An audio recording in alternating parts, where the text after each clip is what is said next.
Hello. Welcome to Larry the GM Sports. I am Larry the GM. It is the off season, otherwise known as Larry the GM season. We are here for you to talk about all things Houston Astros and the off season. And where do you go? How do you start to even wade through all of the information that we have for you on the LarryTheGM.com website? That is, you go, as you know, if you've watched any videos, you start here in the off season outline. This will give you the calendar of what things will happen in the off season, and it will also provide for you an index, an outline of the links of everything that we'll be covering here on the website, and we will be putting out YouTubes for the various articles here. Guys, it's just like, I guess one clue I'd say, hey guys, focus on the blue font. Those will be the things that have just been published in the last few days. But you can see coverage of the click situation and the free agents. What in this article, what we're talking about is right here. Should the Astros bring back Yuli? But you can see some coverage of the general managers meeting, the 40 man rosters, the Rule 5 draft, all these other things we covered here on the website.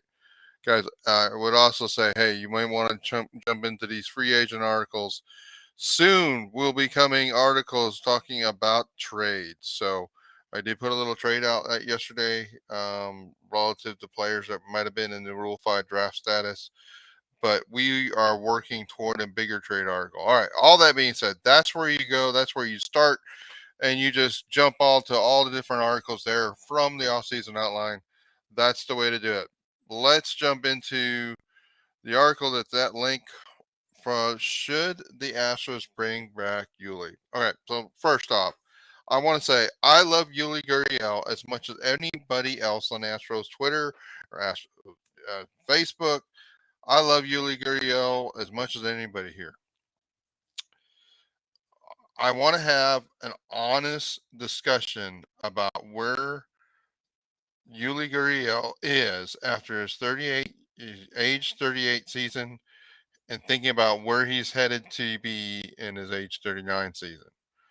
Okay, we're going to talk about the season that was. We're going to talk a little bit about projections for next season.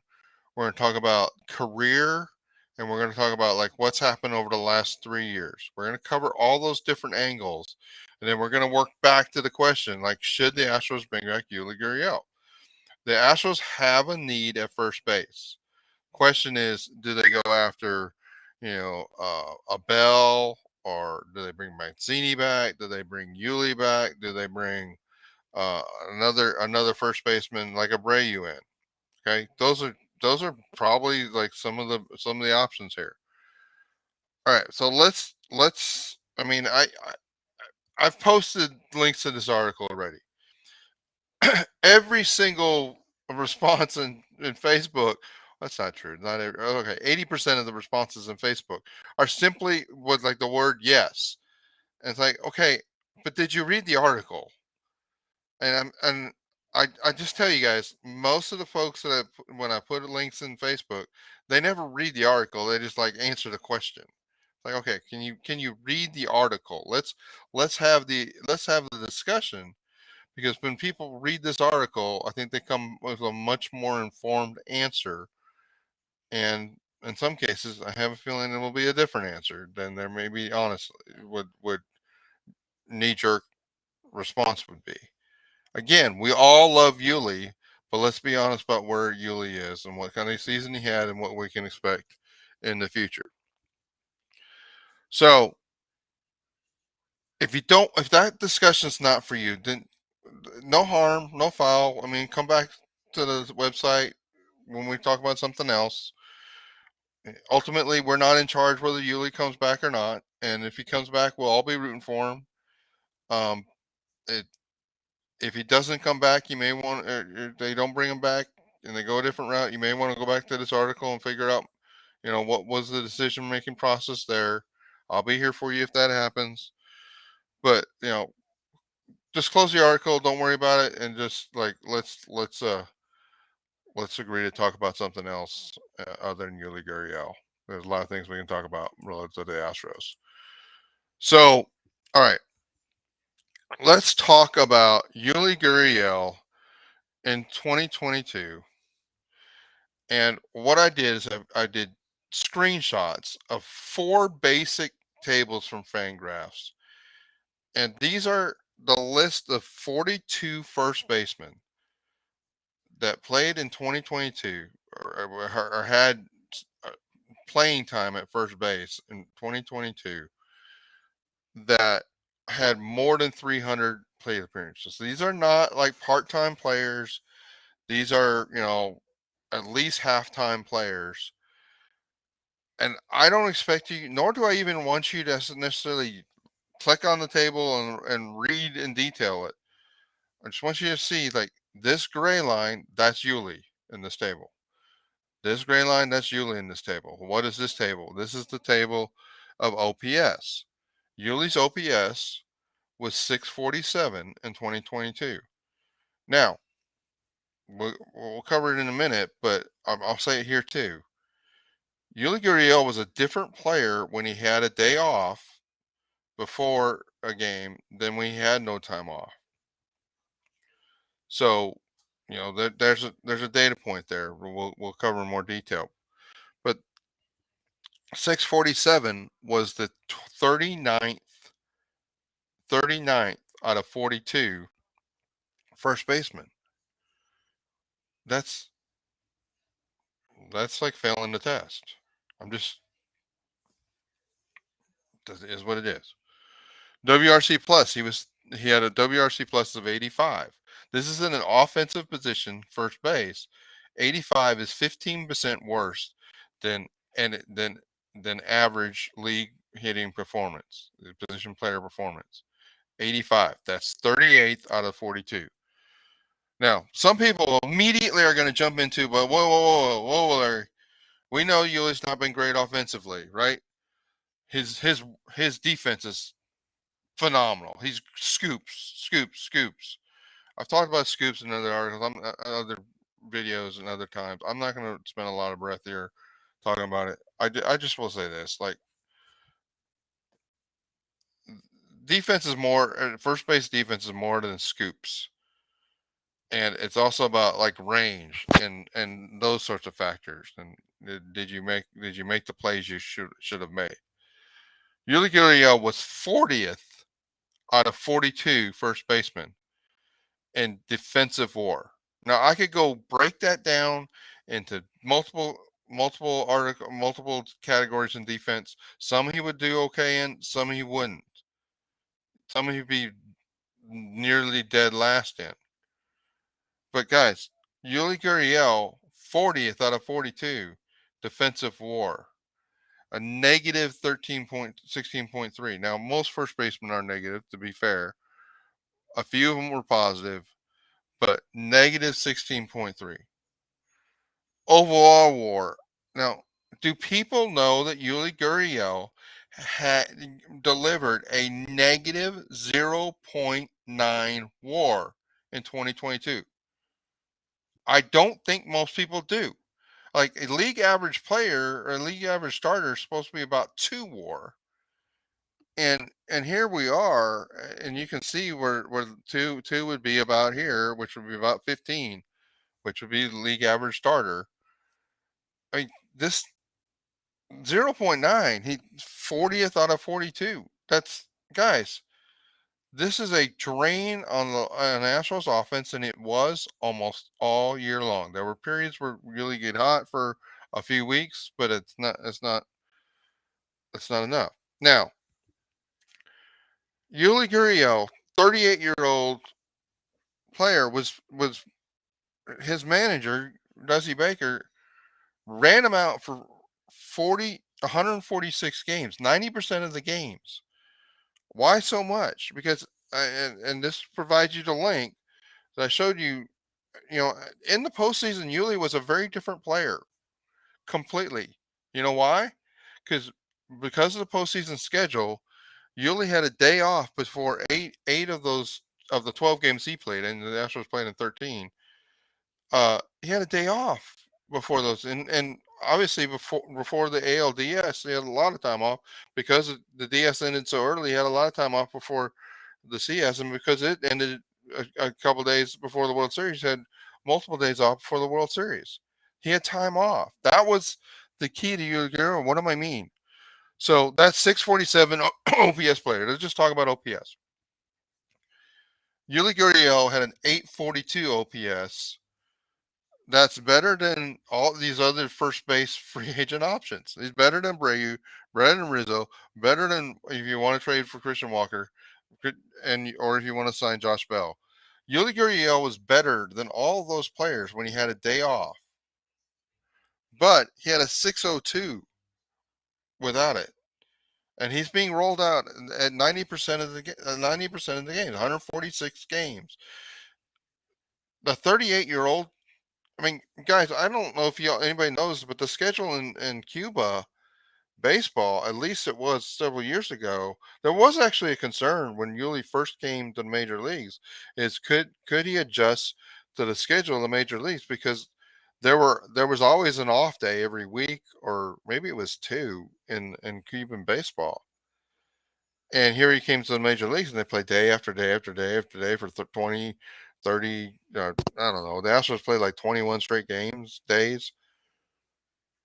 And here we are using Yuli 90% of these games, guys. It's like it makes no sense when you understand that he was a totally different player when he had rest versus he didn't have rest. Now, so the answer may be, well, let's sign him and let's give him rest. Well, that assumes that the 26-man roster, the 13 position players that would even work with, we'd have to consider that in that context. Would we play like Hensley the other days at first base? It's viable, but will the same manager that rolled them out 90% of the games, agree to do that and actually manage it that way? Clearly, he didn't. He wasn't interested in hearing that plan of attack in 2022, despite that Yuli was tracking toward a 647 OPS. So I don't know whether if we can buy into that strategy. If we are going to sign Yuli Gurriel, we got to assume that Yuli Gurriel is going to deliver instead of the 584 plate appearances that we asked him to have in 2022. We have to think it's going to be more like 350.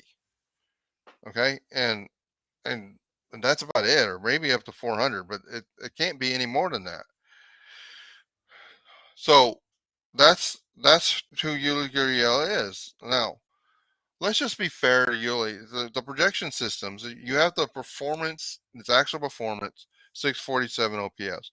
His projected performance in 2023 is 704. Not near as bad. His WRC plus projects to be 100. So spot on average player. His defensive WAR is significantly better than it was in 2022. Maybe because I don't know if they built in that he's playing a DH a lot, and I don't think so. His WAR is projected to be 0.6 WAR. Now, that's not a everyday starter. That's not somebody you should 0.6 WAR player is not a player you should be giving 511 plate appearances to. It's worse than, and I said this in one of I think the free agent 2 article video, or the free agent 1 article video. The Astros projected WAR goes down the more you play Yuli Gurriel. In a scenario, we bring back Yuli Gurriel. The projection systems say that on a per game basis, JD Maticevic would deliver more WAR per game than Yuli Gurriel. Now, you may not agree with that. You may not believe that. I'm just telling you, that's what these projection systems, the guys that spend all their time working statistically to develop these models, that's what they're saying right now. You can hate the messenger, me, for telling you that. It's not my projection, it's theirs. So, I mean, I guess the question ultimately is, do you think that Yuli Gurriel is, what do you think 22 was? Was it just a fluke? So let's look at him. Look at Okay, so let's compare Yuli Gurriel career-wise to the other players that have manned first base for the Astros. The one that we know the best. Um, let's include Mancini in that because we just had him here. Who do you think's been best? And I guarantee you, if I do another one of my Larry the GM polls on Twitter, and I said who has delivered the best of all these first basemen career wise for the Astros, it'll be a resounding like Yuli Gurriel, 95% in this poll, right? Well, really, Yuli Gurriel career. This is not 22. This is not 2022. This is not including 19. This is not including 18. This is a career from the minute he came up in 17. Has delivered a 111 WRC plus with an OPS of 776. Trey Mancini, who most Astros fans hate apparently, um, because he struggled when he came here. We can get into that rabbit trail, but actually, Trey Mancini was better than he was in Boston for 24 games. I'm going to keep repeating that until people get it. It's that after those 24, after 3 weeks of not normal use for him, he started tanking and tanking badly, and he couldn't recover from that point. But Trey Mancini for his career, 111 WRC plus. Whoa! Exactly the same as Yuli Gurriel. Trey Mancini's OPS is actually better over his career than Yuli Gurriel's is over his career. Here's a name, Chris Carter. Chris Carter's career, 110 WRC plus. His OPS, 768. Basically, statistically the same as Yuli Gurriel. Elizabeth Diaz, 105, 718. A little bit worse. And Marwin Gonzalez, 94. He was below average except for that one great magical year. He probably had something to do with the sign stealing. And a 709 OPS. All right. So also pay attention to this age. Chris Carter, who has not played Major League Baseball since 2017, is still younger. I mean, always has been younger. Every day of his life has been younger than Yuli Gurriel. He's 35. Yuli Gurriel, 38. We're talking about Yuli Gurriel's 39-year-old season. I'm not advocating that Chris Carter can come back. The Chris Carter train. What's interesting about it is like Chris Carter was assumed to be done after after his performance. Like, what are you talking about, Chris Carter? The same, essentially the same. They get it done vastly different ways. Chris Carter was the all or nothing, home runs or strikeouts. Yuli Gurriel, much more doubles, fewer home runs, almost comparative to Chris Carter, almost no strikeouts, right? So, what do you think of Chris Carter? What did you think of him after he left the Astros? Chris Carter played for 2 more years after he played for the Astros. Well, what did Chris Carter look like his last 3 years? These are his stats. He had a 104 WRC plus, OPS of 763, defensive WAR, terrible defensive WAR, minus 21.4 over those 3 years, and a WAR of 2.0. Well, surely Yuri Gurriel is way better than that over the last 3 years, right? Even with that pretty bad 22, he had that great year last year, Larry. So I know that he has to be way better than Chris Carter was the last 3 years. This 3 years of Chris Carter's career, he was considered done with. He couldn't get a job in 2018, but after he turned over these 3 years, okay, done, donezo. Couldn't get a major league job. Went through multiple opportunities in the minors. Couldn't catch on.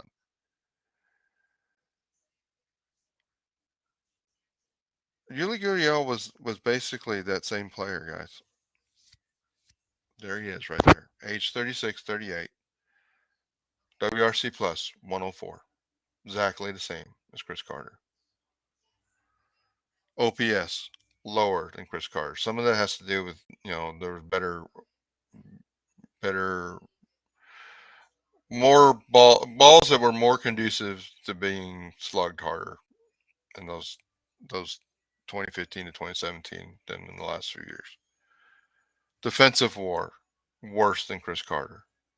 Now, if I went to another Twitter poll, whose was the worst defender in their last 3 years, Chris Carter or Yuli Gurriel? There's not a soul on this planet would tell me that that Chris Carter was a better defender than Yuli Gurriel.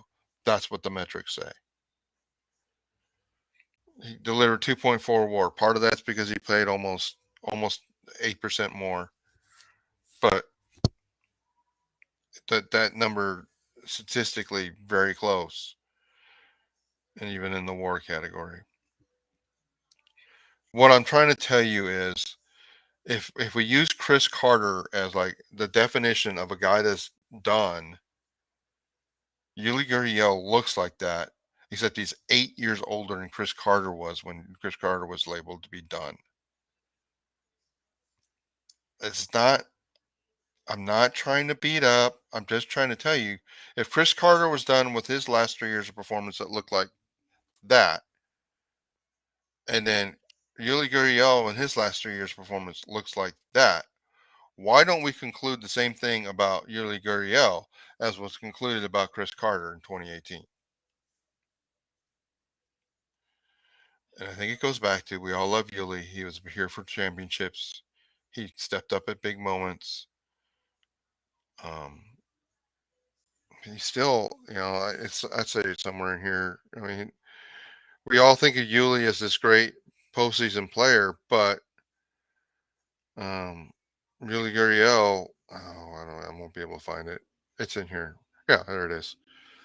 Yuli Gurriel, 711 OPS and a 93 WRC plus in the postseason. Bet you didn't know that. Below average WRC plus player in his postseason career. Had a great postseason this last year. Amazing, right?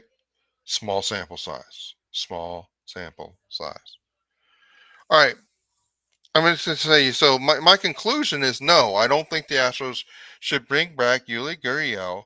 If we're being fair and we're looking at the statistics of the situation, there's none that say that Yuli Gurriel should be someone that we bring back as a starting first baseman. Now, if you want to bring him back as a utility player and you have a strong agreement with Dusty Baker that this guy's not going to play more than 300 plate appearances, then a discussion can be had. But I'm not even sure, like, you know, if one day off was good enough for him in 22, does he need 2 days off before he can really be the effective Yuli Gurriel and is now his age 39 season? No way knowing that. No way knowing that. But here's the thing. A lot of this could be completely irrelevant. You know why? Because the reason that Yuli Gurriel didn't play in the 13th game is he got pretty majorly hurt in the 12th game of the postseason, right? He's got what's called a sprained right MCL. Well, the thing about sprained right MCLs is they usually get graded. Don't expect the Astros to ever tell us what the grade is on Yuli Gurriel's MCL sprain. If we did, we'd have a lot more clarity about whether or not he is a viable returnee for the 2023 season. But here's the thing. The Astros, you listen to Jim Crane probably has that information. And he's talking about signing Yuli Gurriel. So that tells me that, it's either a 1 or a 2 grade sprain. I don't know that. I'm just guessing based on people's actions. But Yuli, in the interviews with Yuli, it's like, I'm not sure, the rehab at age 39, is that really something he's going to want to do? Is there other flexor tendons that are strained or problematic, or other things that are going on in that knee? Yuli sounds like he's not sure that he wants to go through the rehab process in his interviews. So that would let me think it's more of a grade 3. I don't know. You don't know. Until they tell us, we won't know. But this is what I'll say about Yuli Gurriel. Like, I love Yuli Gurriel. I want to go out thinking of Yuli Gurriel. I would love to think of the Yuli Gurriel in the 2022 postseason as the last memories that Astros fans have had Yuli Gurriel constantly coming through, helping the rest of the offense when the rest of the offense was slumping. The guy that had been slumping all year comes through in the postseason. That would be a great way of thinking of Yuli Gurriel. And so, my preference is let's not bring him back. Let's go after somebody that's younger. Let's go back and get somebody that can play, 150 games at first base that we can manage with them. Let's go get somebody to do that for us. Um, so that's where I stand with. I'm just checking to make sure we hadn't signed anybody that I don't know. I don't want to be in the middle of the video when we signed Yuli Gurriel. Hey guys, it could happen. I mean, Jim Crane's talking about like, hey, we might bring Yuli back, and I think if you understand the context of the free agent article part two, I think we're bringing all the boys back, right? That's what Jim Crane sounds like. What'll happen or not, I don't know. All right, let's leave it at that. Hey guys, once again, please like the video, subscribe to the YouTube channel, subscribe to the website so that you get notifications when we put out new articles. Go to that article where the off-season outline. That'll give you access to where all the articles are. You won't have to page through the pages on the website to figure out where they are. Um, hey, do all those things. Give us a chance to help you this off season. This is like I kiddingly say it's the off season. It's later to GM season. I'm here for the Astros, helping them try to. They don't have a GM, so might as well be me. No, I'm just playing. But hey guys, let's enjoy the off season together. Let's see how things play out. Thanks for joining. Thanks, care. Bye bye.